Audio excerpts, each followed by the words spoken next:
Present social మీడియాలో బాగా viral అవుతున్న విషయం ఏంటంటే, ఒక అమ్మాయిని ఒక కేంద్ర మంత్రి కొడుకు ఒక మైనర్ బాలికని వేధించినట్టు, అలాగే సెక్షువల్‌గా తనని హరాస్మెంట్ చేసినట్టు ఒక వైరల్ న్యూస్ అయితే నడుస్తూ ఉంది. అయితే ఈ మధ్య ఇలాంటి కేసులు చాలా వినిపిస్తున్నాయి బయట. దానికి అనేక కారణాలు. ఇప్పుడు నేను ఎవరు తప్పు, ఎవరిది ఒప్పు రాజకీయ కోణంలో అయితే నేను ఈ విషయాన్ని డిస్కస్ చేయాలనుకోవట్లేదు. కానీ మనం అందరం తెలుసుకోవాల్సిన కొన్ని ముఖ్యమైన విషయాలు ఉన్నాయి. అవి ఈ వీడియోలో మనం డిస్కస్ చేయడానికి ప్రయత్నిద్దాము. వీడియో చివరి వరకు చూడండి. చాలా ఇంట్రెస్టింగ్‌గా ఉంటుంది. మీ అందరికీ తెలుసు మైనర్స్‌కి ఒక చట్టం ఉంది. అదేంటంటే పోక్సో యాక్ట్. ఎంతమందికి దీని మీద అవగాహన ఉందో లేదో నాకు తెలీదు, కానీ పోక్సో యాక్ట్ అంటే ఏమిటి? ఇది ఎప్పుడు అమల్లోకి వచ్చింది? ఇందులో ప్రధాన నిబంధనలు ఏమిటి? నేరస్తులకు ఎలాంటి శిక్షలున్నాయి? కొన్ని నిజ జీవితంలో సరైన ఉదాహరణలు ఎలా ఉంటాయి? ప్రతి ఒక్క తల్లిదండ్రులు, అలాగే టీచర్లు, బంధువులు తెలుసుకోవాల్సిన విషయాలేంటి అనేది ఈ వీడియోలో క్లియర్‌గా. ఇది ప్రతి భారతీయుడు తెలుసుకోవాల్సిన చట్టం. మరి ఆలస్యం చేయకుండా వీడియో ప్రారంభిద్దామా? మొదట అసలు పోక్సో చట్టం అంటే ఏంటి? భారతదేశంలో పిల్లలపై జరుగుతున్న లైంగిక నేరాలని అరికట్టడానికి 2012లో మన భారత ప్రభుత్వం తీసుకొచ్చిన చట్టం ఈ పోక్సో చట్టం.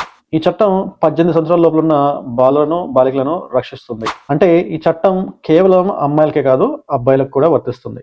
ఈ చట్టం ప్రత్యేకత ఏమిటంటే పిల్లల భద్రతకు అత్యంత ప్రాధాన్యం ఇవ్వడం, కేసులను త్వరగా విచారించడం, చిన్నారుల వివరాలను గోప్యంగా ఉంచడం, పోలీస్ కోర్టు ప్రక్రియలో పిల్లలకు ఎలాంటి ఇబ్బందులు కలగకుండా విచారణ జరిపింది. ఇది సాధారణ ఐపీసీ చట్టం కంటే కఠినమైన చట్టంగా పరిగణించబడుతుంది. అయితే అసలు ఎవరు చైల్డ్గా పరిగణించబడతారు? ఎవరిని పిల్లలుగా కన్సిడర్ చేస్తారు? పోక్సో చట్టం ప్రకారం 18 సంవత్సరాల లోపు ఎవరున్నా సరే వాళ్ళని చైల్డ్గా నిర్ధారిస్తారనమాట. చిన్నపిల్లల కాడి నుంచి 18 సంవత్సరాల లోపు ఎవరికైనా సరే ఈ చట్టం వర్తిస్తుంది. అయితే ఈ పోక్సో చట్టంలో ఉన్న నేరాలు, ఎలాంటి నేరాలు ఈ పోక్సో చట్టం కిందకి వస్తాయో తెలుసుకుందాం ఇప్పుడు. మొదటిగా సెక్షువల్ హరాస్మెంట్. పిల్లలపై అసభ్యకరమైన మాటలు మాట్లాడటం, అశ్లీల ఫోటోలు చూపించడం, వారిని అసౌకర్యానికి గురి చేయడం, ఇవి సెక్షువల్ హరాస్మెంట్ కింద వస్తాయి. రెండోది సెక్సువల్ అసాల్ట్. పిల్లల అనుమతి లేకుండా శారీరకంగా తాకడం లేదా అసభ్యంగా ప్రవర్తించడం సెక్షువల్ అసాల్ట్గా పరిగణించబడుతుంది. 3 aggravated sexual assault. Police, teacher, కుటుంబ సభ్యుడు లేదా అధికారంలో ఉన్న వ్యక్తి ఈ నేరం చేస్తే దాన్ని అగ్రివేటెడ్ అసాల్ట్ అంటారు. ఈ కేసులో శిక్షలు మరింత కఠినంగా ఉంటాయి. Use of children in pornography. పిల్లల యొక్క అశ్లీల వీడియోస్ లేదా ఫోటోలు ఏదైనా వెబ్సైట్లలో కానీ లేదా ఏదైనా పోర్నోగ్రఫీ వెబ్సైట్లలో కానీ అప్లోడ్ చేయడం వల్ల కఠినమైన శిక్షను ఎదుర్కోబడతారు. పిల్లలను అశ్లీల వీడియోలు, ఫోటోలు లేదా ఆన్లైన్ కంటెంట్లో ఉపయోగించడం కూడా తీవ్రమైన నేరం. ముఖ్యమైన సెక్షన్లు మరియు శిక్షలు. ఇప్పుడు ఈ చట్టంలో కొన్ని అతి ముఖ్యమైన సెక్షన్లని అలాగే శిక్షలని మనం తెలుసు. మొదటిగా సెక్షువల్ అసాల్ట్. దీనికి కనీసం 3 సంవత్సరాల జైలు శిక్ష, జరిమానా కూడా విధించవచ్చు. Aggravated assault. దీనికి 5 సంవత్సరాల నుండి జీవిత ఖైదు వరకు శిక్ష పడవచ్చు. కొన్నిసార్లు తీవ్రమైన అత్యాచార కేసులలో జీవిత ఖైదు పడే అవకాశం కూడా ఉంటుంది. కొన్నిసార్లు మరణ శిక్ష పడే అవకాశం కూడా ఉంటుంది. కొన్ని ఉదాహరణలు చూద్దాం. ఎలాంటి సిచ్యువేషన్స్లో శిక్షలు పడే అవకాశం ఉంటుంది, ఎలాంటి సిచ్యువేషన్స్లో ఈ పోక్సో యాక్ట్ కింద కేసు బుక్ చేయడం జరుగుతుందో కూడా మనం ఇందులో తెలుసుకోవడానికి ప్రయత్నిద్దాం. ఉదాహరణకి మన చుట్టుపక్కల తెలిసిన వాళ్ళు కానీ ఎవరైనా కానీ, బంధువుల్లో కానీ ఎవరైనా సరే 18 ఏళ్ల లోపల చిన్నపిల్లల్ని అసభ్యకరంగా మాట్లాడడం కానీ, లేదా తాకడం కానీ, లేదా ఎవరు లేని ప్రదేశానికి తీసుకెళ్లడం కానీ, లేదా ఎవరు లేనటువంటి టైంలో తన యొక్క ఇంటికి పిలిపించుకొని అసభ్యకరంగా తనని టచ్ చేయడం కానీ, లేదా ఇంకేదన్నా చేయడం వల్ల కానీ ఈ పోక్సో యాక్ట్ అనేది ఇలాంటి పరిస్థితులలో పోక్సో చట్టం కింద నేరం అవుతుంది. ఆ వ్యక్తిపై వెంటనే ఎఫ్ఐఆర్ ఫైల్ చేయడం జరుగుతుంది.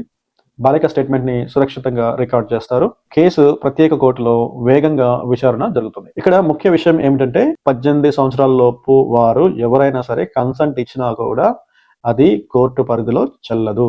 వారిని పిల్లలుగా పరిగణిస్తారు. మరొక ఎగ్జాంపుల్ తీసుకుందాం. ఈ మధ్య కాలంలో జరుగుతున్న సిచ్యువేషన్స్ ఇవి.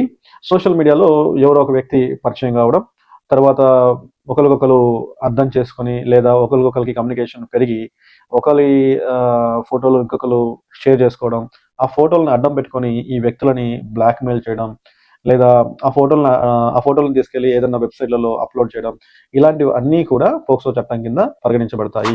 ఇలాంటి అఘాయిత్యాలు చిన్న పిల్లలపై జరిగినప్పుడు పోలీసుల బాధ్యత ఎంత ఉందో చూద్దాం. పోక్సో చట్టం ప్రకారం పోలీసులకు ప్రత్యేక బాధ్యతలు ఉంటాయి. చిన్నారిని భయపెట్టకూడదు. సాధారణ దుస్తుల్లోనే విచారణ చేయాలి. బాలుడు లేదా బాలికకి సురక్షిత వాతావరణాన్ని కల్పించాలి. వారి యొక్క డీటెయిల్స్ లైక్ పేరు, ఊరు, ఇలాంటి డీటెయిల్స్ చాలా గోప్యంగా ఉంచాలి, చాలా సీక్రెట్ గా ఉంచాలి. పిల్లల మానసిక స్థితిని కాపాడడం ఈ పోక్సో చట్టంలో ఒక ముఖ్యమైన అంశం. అయితే ఈ పోక్సో చట్టంలో స్పెషల్ కోర్ట్స్ ఎలా పనిచేస్తాయో కూడా మనం తెలుసుకోవడానికి ప్రయత్నిద్దాం. పోక్సో కేసుల కోసం ప్రత్యేక కోర్టులను ఏర్పాటు చేస్తారు. ఈ కోర్టుల లక్ష్యం ఏంటంటే కేసులను త్వరగా పూర్తి చేయడం, పిల్లలపై మానసిక ఒత్తిడి రాకుండా చూడడం, సాధారణంగా వీలైనంత త్వరగా ఈ కేసుని విచారణ పూర్తి చేయడం. ఇక ఈ పోక్సో చట్టం గురించి తల్లిదండ్రులు తెలుసుకోవాల్సిన విషయాలు ఏంటంటే చాలా సందర్భాలలో పిల్లలు భయంతో తల్లిదండ్రులతోటి మాట్లాడరు. అందుకే తల్లిదండ్రులు కొన్ని విషయాలు గమనించాలి. అలాగే వాళ్ళ బిహేవియర్ని కూడా మనం గమనిస్తూ ఉండాలి.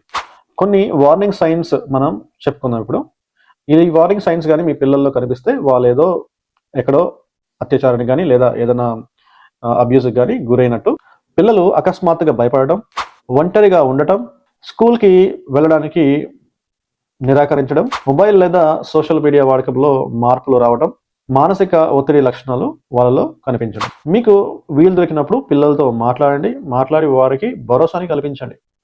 ప్రతిసారి నువ్వే తప్పు చేస్తున్నావు అనకుండా వాళ్ళతో టైం దొరికినప్పుడు మాట్లాడడానికి ప్రయత్నించండి. ఆ స్కూల్లో ఏం జరుగుతుంది, ఎవరితో ఫ్రెండ్షిప్ చేస్తున్నారు, ఎవరు మాట్లాడుతున్నారు, ఇలాంటివన్నీ కూడా వాళ్ళతో మాట్లాడి తెలుసుకోవడానికి ట్రై చేస్తూ ఉండండి. ఇక్కడ మెయిన్ టీచర్స్, స్కూల్స్ రెస్పాన్సిబిలిటీ ఎంత ఉంది అనేది కూడా మనం ఈ వీడియోలో డిస్కస్ చేయడానికి ట్రై చేద్దాము.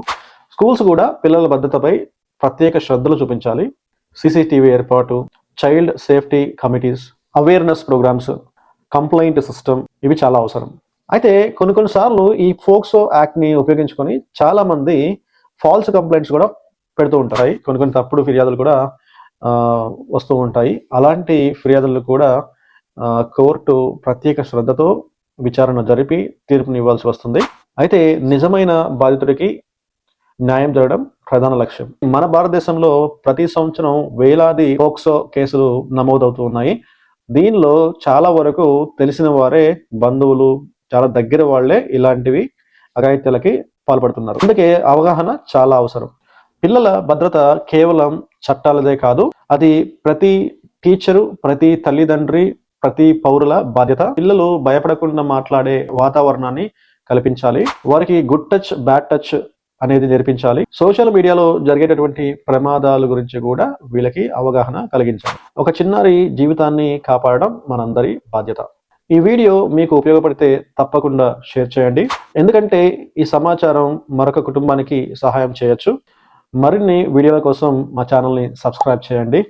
జాగ్రత్తగా ఉండండి, పిల్లల్ని రక్షించండి. Thank you so much.